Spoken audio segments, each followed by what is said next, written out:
The Grow Tower, a revolutionary vertical home garden. No need to do watering every day. Using grow media with microbes. Grow 32 different types of plants.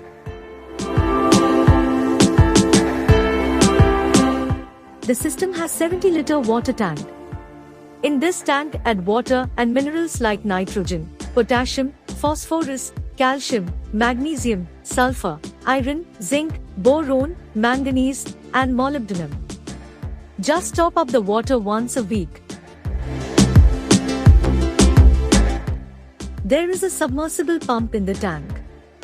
It will be on for 3 minutes and off for 6 hours by a connected timer and plants getting water.